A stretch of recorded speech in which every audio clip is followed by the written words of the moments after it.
What started in March 1981 is merely an idea, a dream of the Jewish Federation of Chicago, has absolutely mushroomed into a full-line broadcast station called WJUF Cable Broadcasting. And with us today, we have Carolyn Miller, the senior producer of WJUF, who has seen it, you know, I was with it from March 1981. Carolyn has taken over and just seen it develop incredibly. We're going to be talking to her today about the importance of Jewish television in the community here and nationally and internationally, and what kind of programming they have done and where we're bringing it to. So I'm pleased to introduce to you our very own Carolyn Miller. Oh, thank you, and especially a thank you to you for the fine job that you did in the past. Thank you very much. Well, you've taken it on and even further. First of all, before we get into all the shows, and I can't even count them on one or two or three hands, all the shows that we've been doing, the different series, why is it so important to have Jewish programming or a dedicated channel for the Jewish community, both locally and nationally?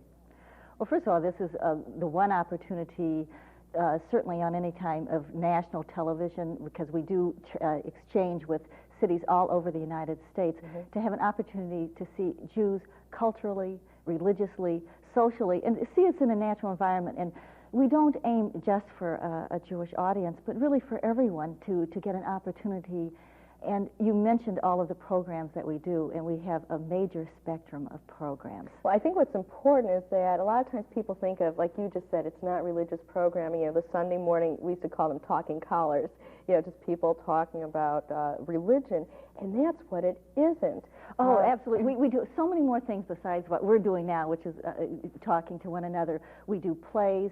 We do interviews all over. We have people come in. We do things with audiences. We really try. We do cooking shows. We try to hit people who are in the entertainment field and have them do whatever it is that they do best. So we do a lot of things, and we actually. I think we're looked up to by other cable stations throughout the country for the programming that we do. We produce 20 hours of television every week, and that's amazing. That's an amazing record. Even though we don't do new productions every single time we do, you know, we certainly go into some reruns, but we do such a variety, and with wonderful response. Which we'll get into, because every day, there's not a day that goes by that you don't get a letter from a viewer, I should say several viewers, and you say you really are, you meaning the Jewish Federation of Chicago, really is the blueprint for the rest of the country, because they were the first. They said, we're going to try something and we're going to take it far. You know, in addition to the actual programming, which we're going to see a lot of clips of the programs, a lot of samples today, it seems to have helped the fundraising efforts, because ultimately the Jewish Federation is a function of the JUF, the Jewish United Fund. And in what ways has it actually helped the fundraising efforts of the Federation? Well, first of all, I think just the idea of getting your name out, more people who know about the Jewish Federation and know what they do. And so what we do with communications is make people aware of the Jewish Federation and the wonderful things that the Jewish Federation does. They are known throughout the country. And in fact, they are known so well even by the United States government, by local governments, as the model for so many programs in social welfare. And by no means, again, just helping Jews, but helping everyone. Right, and in so many capacities. How to get that message out? Well, gee, use television can even reach more. Right. You know, I look at even the phonathons for training. Don't you help with tapes? We do not only the cable programming for the Jewish Federation, but everyone in WJUF. We do promotional and campaign films for the Jewish Federation. We do documentaries, which and some people that work for us, we air them not only in WJUF, but sometimes we try to get them on PBS. And we've had really very good luck, and again, very good response. But we want people to know as Jews, what is a Jew? A lot of people don't know what is a Jew. Right. And we aren't out there just as people who are fundraising, but we exist in so many ways. And we want people to know who we are and what we do. And it seems one yearly event that comes, I mean, every December, whether you're watching this in May or in December, is the telethon. And that's a really great opportunity to give the breadth, I mean, the full spectrum of what the Federation does and its services. And again, I imagine... Well, we do a lot of things for telethon. We tape inserts that are going to go in. It's several hours on a Sunday evening, generally. This year it'll be in December. I think it has pretty much been in December each year that we have done it. We have lots of live entertainment. There are people manning the telephones, getting the responses from people watching it, being excited about it. And again, it's not only a Jewish audience, but it's a non-Jewish audience as well. Absolutely. Well, you talk about rolling in footage, and I know some of the footage that you roll into the telethon, and I got to say congratulations, because you've taken it from, I think, about black and white television into color. I mean, we were there at the beginning. Right, well, you're to be credited. It has just developed into something spectacular. Congratulations. But one of the series you do roll into the telethon is Eney's Kitchen, which is by far one of the most popular shows, not to underestimate any of the others. But what is the appeal of Eney's Kitchen, your Well, Jewish I think the appeal of show? Eney's Kitchen, our traditional Jewish cooking show, is Eney herself. The way she appears on TV, that's Eney. She's this wonderful woman, and she not only does kosher cooking, all of her recipes are kosher, though she will do adapt any kind of cooking, whether it be Asian or Middle Eastern or whatever, French, Italian, she will adapt it to a kosher recipe so that anyone could eat it and enjoy it. In fact, a lot of the mail we get is from non-Jewish people. We regularly hear from a group of monks from a monastery who watch her regularly and get her recipes. But she does more than insert recipes for you to learn. She always has anecdotes, but they always have a religious import to them. When she tells you about the customs and traditions of being Jewish in really the most down-to-earth way. As I say, the success of it is Eney is who she is, and it really comes across. It's great and wonderful. Kosher cooking goes gourmet as we prepare a delectable entree, a delicious dessert, and hearty fare in between.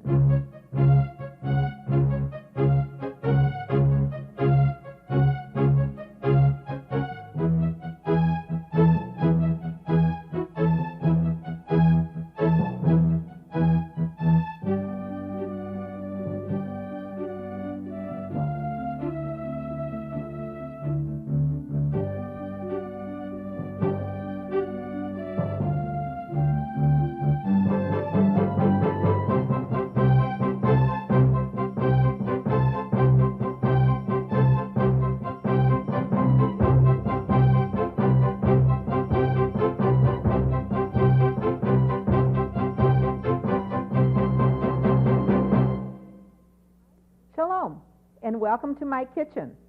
I'm Eney Frost, and I must tell you I've been up to one of my old favorite pastimes again, reading cookbooks. So many people tell me that they really relax when they just sit down and read a cookbook.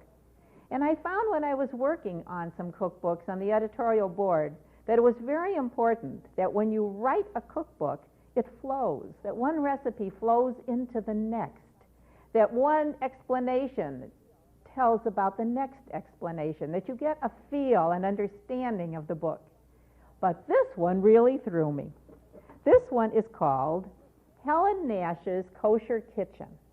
And what's interesting about this is that Helen Nash, who grew up in a Jewish home from a biblical family, came from Krakow, Poland, had lived in Asia, then came to New York, studied with some of the finest chefs in our country, with Field, with Millie Chan.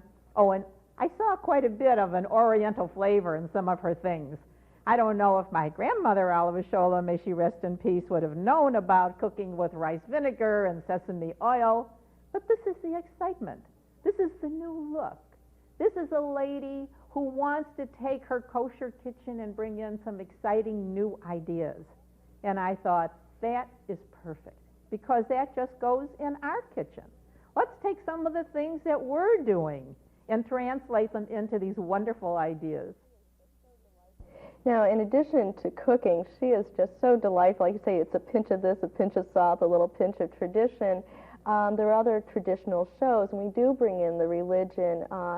We talk about the Holocaust. You can tell us about some of the other shows, Hayom, Beit Din, for instance. Well, Beit Din is sort of the Jewish version of People's Court, and again, that's another one of our more successful shows, and certainly that, again, is in no way a talking head. We go into a courtroom, and we present cases as if they were real cases, debating and talking about issues that would be of importance to somebody in the Jewish community. And it is settled, a Beit Din is a Jewish court of law, which would follow the secular court as well. I mean, it would never say, we are going to find that you should do thus and so, and it would be against the law. Of course, it's always within the secular law as well. But it's also within common sense and always within the Jewish tradition. Great show. This week on the Beit Din. We adopted Jeremy when he was 2 weeks old.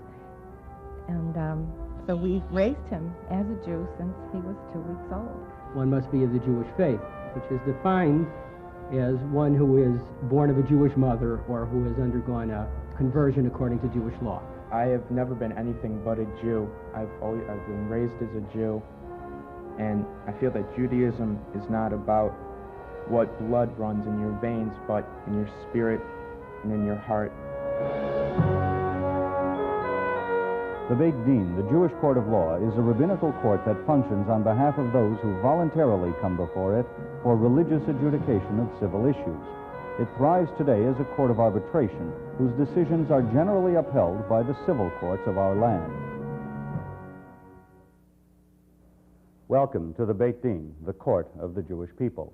In this case, before the Beit Din, Jeremy Klein, a member of the youth group, who was adopted, is running for president of his congregational youth group. Another member, Debbie Steinberg, claims that Jeremy doesn't have the right to run for president as he was adopted from parents who were themselves not Jewish. Jeremy says that he had become a bar mitzvah at a conservative synagogue that he and his family had belonged to in another city, and comes before the Beit Din with his mother, Mrs. Klein, claiming his rights to run for president.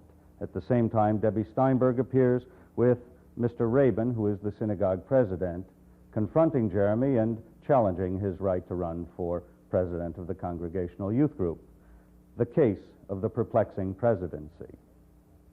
Sitting on the Beit Din today are Rabbi Moses Meshaloff, Dayan, Rabbi Mordecai Simon, Av Beit Din, and Rabbi Robert Marks, Dayan. Mrs. Klein, in order to establish some background to this particular case and the situation which you present to the Beit Din, could you give us a little bit of information on the occasion of the adoption of your son Jeremy? At what age was he adopted? Well, we adopted Jeremy when he was 2 weeks old. And now, a lot of the people on our shows, we just got a little glimpse of Beit Din. A lot of the people have become somewhat celebrated to their own right, but we've actually brought in celebrities on shows such as Focus or Jerusalem Cafe. Can you tell us about maybe some of the people and the thrill of meeting, as we say, some celebrated types from Hollywood? What are some Well, the Jerusalem Cafe features music and entertainment. We have done the Jewish Folk Arts Festival. We've brought in Robert Clary has come in on Focus. We've had people such as Elie Wiesel. And well, you can mention some of the ones, Debbie. You've done a lot of the interviews for us on Focus. Soon, Agam. It's very exciting because it gives people so much more dimension, as you said, into the Jewish life, because you can't really define it in one paragraph. And what's interesting, I think I have found, is that we all have the same common denominator. We're Jewish. When we interview an Alan King or a Gam or a Vidal Sassoon, there's this incredible feeling of familiarity. Or you interview President Avon from Israel, he refers to his kids as spoiled brats. I mean, he's a real person. And I think that's one thing we get across at WJUF. You know, it's not the nightline. We want to get to know the person behind that. Well, we get to know the people really up close and personal, if you'll excuse me, when we can have an ambassador to Israel or anyone of that caliber come in and be able to do a one-on-one interview for half an hour. What a great opportunity a listening audience and for ourselves to meet these people, to see the Lord Mayor of Dublin, who is Jewish, and talk to him and see him as a person. Yeah, an excellent opportunity. Please explain for our viewers, is the Lord Mayor of Dublin more a ceremonial position, or is it a very powerful position in relationship to the City Council? It's more ceremonial than executive. We have the managerial system. That means we have a city manager who runs the city. The Lord Mayor of Dublin chairs the council meetings, and he also seals all the documents, or sees that the documents are sealed before they're made legal. He receives dignitaries from abroad. He awards freedoms of the city, which is a very rare honor, by the way. We give it very rarely, and presides over civic receptions. Oh, my life is the life of a Jew. As such, it is the life of a witness. As you know, Alan, that in our tradition, the witness is more important than the judge. To bear witness is essential not only to our history, but to our vision of history. So we who have lived through so many events, good or bad, but all extraordinary, it is our duty to bear witness not to their meaning. We don't always know what the meaning is, but at least to the fact that men and women and children lived them through or died. The kind of conclusions which the Weizmann-Ben Gurion period arrived at, and which turned out to be triumphantly successful. We mustn't forget that if we'd listened to the advice of of some of those who are leading us now, we wouldn't have a state of Israel, because they were against partition, therefore they were against the Jewish state. There are now people, the head of our government, who, if they were in power in 1977, and not Begin, would have told Sadat, we don't want to talk to you because we don't want to give up Sinai. I'm doing what has to be done every few generations, possibly, in a kind of summing up what all the scholarship of the past, something like 15 centuries of scholarship. And you are doing an entire revision and updating. So I'm trying to connect all these things and to put them in a format that I think will be important enough to be useful for advanced scholars. You know, we talk about celebrities. That's one form of the arts in Jewish life, but you mentioned some Jerusalem Cafe. What is that show? That's a very exciting show. Well, we will, for instance, we've done things with comedians or musicians. We'll try to go into a space, hire performers or have them for whatever, and have an audience, and those have been very successful. Like dancing? And... Well, we'll have dancing and singing, you know, any of the arts. We've had the Linda Martha Dance Company. It's been very successful. Now, you briefly mentioned about having an ambassador on the show or the mayor from Dublin. What's very important, I mean, you read the paper any given day, and there's something happening, whether it's locally, nationally, or internationally. It has something to do with the Jews, whether it's Israel, another country, now there's reunification of Germany. You have a show that encompasses all the political aspects, don't you, as Encounters? Encounters certainly does, and we were fortunate enough to have Tom Friedman, the author of From Beirut to Lebanon, who just won a major prize. He's a two-time Pulitzer Prize winner, but just won a major prize, a National Book Award for that book in nonfiction. So again, we get opportunities to meet people who we wouldn't have an opportunity to meet otherwise. And also who wouldn't have the opportunity, you know, when you see them on the news, it's just for a quick bite. You know, they get those news bites. And it's really fun to meet these people and find out with somebody like Tom Friedman, who he's really been so nice and so down to earth. His books are erudite, they're well written, and it's interesting to see another aspect of a personality.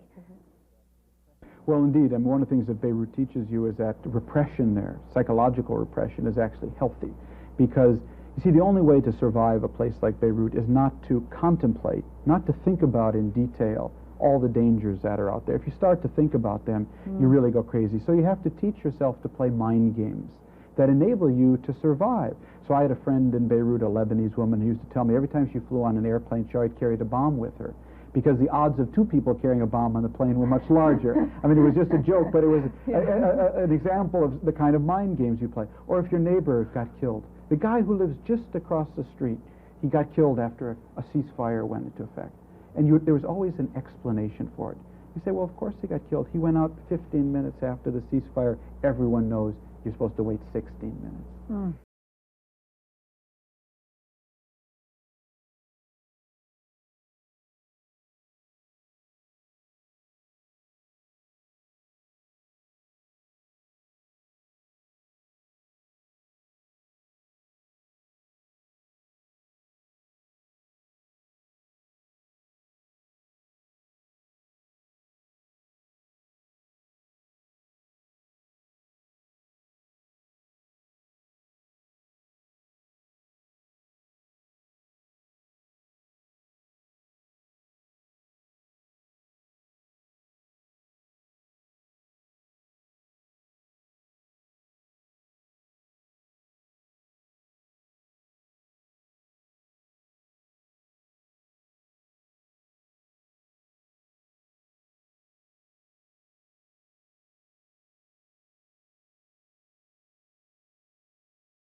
שנים אבל אני נשבר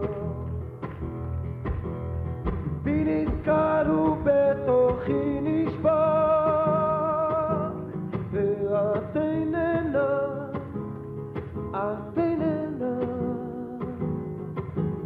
אף פעם לא אבין מדוע אלוהים לקח אותך אליו. Now, in addition to these ongoing series, and there are many more which we can explore, and I know a lot of our viewers have seen them and grown to love them as much as we do, but you also work on documentaries, and one you're very proud of, which one of the major agendas of the Jewish Federation this year is the settlement of Soviet Jews, and you do a lot of work with that theme, Soviet Jews. Can you tell us a little bit, Carolyn, about the documentary you've worked on this past year? Well, we just finished, we just finished a half-an-hour documentary about the settlement of really the adjustment of Russian Jewish teenagers coming to live in Chicago, adjustment to life in the United States, and enjoyed doing that.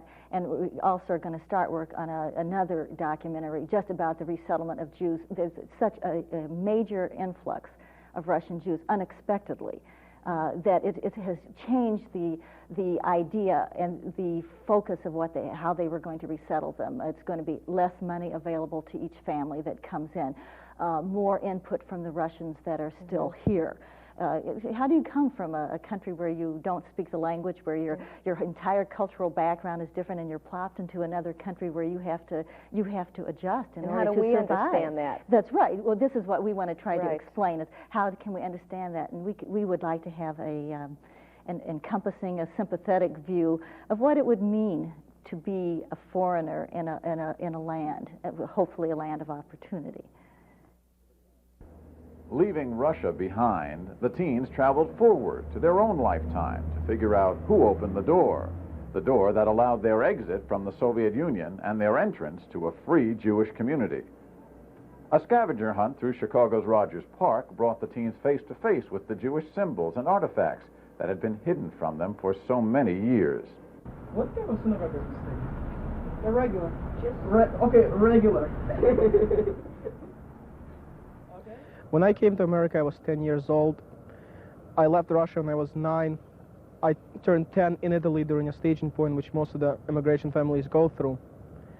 Now, when I'm working with a group, most of the people I directly work with are the younger kids, 13, 14, 12. And I believe that they are the future of the program at the JCC, because when we were young, the JCC contributed a lot to us. They sent us to Israel, they sent us to summer camp. They provide a lot of programs at the J for us. And now most of the group, which has been here a while, the old waivers, as we're called, are contributing a lot to the J. We're helping put on projects, shows. We're helping coordinate activities for the new waivers. It's very hard to focus on one specific thing I learned from these kids. But I think one of the main thing I learned is what it would mean to be Jewish in the Soviet Union and face persecution from peers. I can't picture myself what I would be like if I stayed there.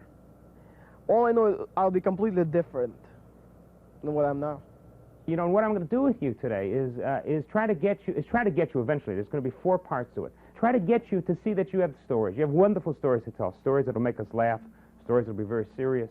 At a Chicago nightclub, master storyteller Sid Leiderman demonstrated the drama and power of storytelling and encouraged the teens to find a way to share the unique stories of their lives.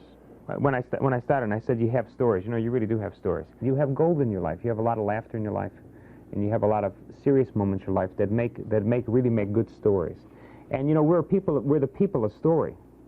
For God's sakes, I mean, that's what we are. We love stories. I mean, that's why we wrote the Bible in stories, because somehow stories are very, very powerful. I think everyone has stories to tell in their life, but I think that especially the newcomers and our stories are kind of unique because most people didn't experience, you know, moving to another country and everything, and I think it's like really unique to the Jewish experience and stuff, and that it would be interesting for other, not only Jews, but everyone to, you know, to know that and learn something from it. You have spanned, I mean, you talk about the spectrum of programming. This certainly has given us a chance to enjoy that and get a better understanding for them, from cooking, contemporary Jewish issues, traditional politics. What's next for WJUF? I mean, it's come such a long way since 1981. Any visions? Oh, there are always visions of what we would want. We want to do more of the same. We'd like to do more documentary-type programs. We'd like to be on the air more frequently. We hope to be moving to a new studio and have facilities which will enable us to do even more, and I hate to say better programming, but you understand what I'm saying, and I hope everybody does. And that's our hope for the future right now, to put across the message of what it means to be Jewish and let others see who we are. And I imagine you've also had people wanting to work with WJUF because they started watching it and they said, oh, I want to start working with it, and it's been a really fun exchange. It's wonderful. Yeah. It's a real outreach. And I imagine very gratifying to you as well. It's been gratifying for myself on a lot of levels, because if you do television and you feel that you've reached even just one person and made them feel differently or made them feel good, then you've achieved something. Exactly. You've accomplished something. So yes, it's very satisfying for myself as well. Well, thank you, Carolyn Miller, senior producer of WJUF Cable Broadcasting of the Jewish Federation of Chicago. Hope you enjoyed today's interview. I know I did a lot. It was like switching chairs. And for those of you who've been watching for the last 8-9 years, I want to thank you. And for those of you who've just tuned in, keep watching. As you heard from Carolyn, the programming, it just keeps getting better, more colorful, just keeps enriching. And thank you for your input. And if you do have any questions or would have any ideas for WJUF, where should they send to, Carolyn? The Jewish Federation, 1 South Franklin, that's Chicago 60606. And we'd love to hear from anybody that would write. Well, as I say, stay tuned for more WJUF. It's been a pleasure. We can't see you, but it's been a pleasure talking to you, and keep watching. And Carolyn, thank you so much. And for Focus, I'm Deborah Palmer.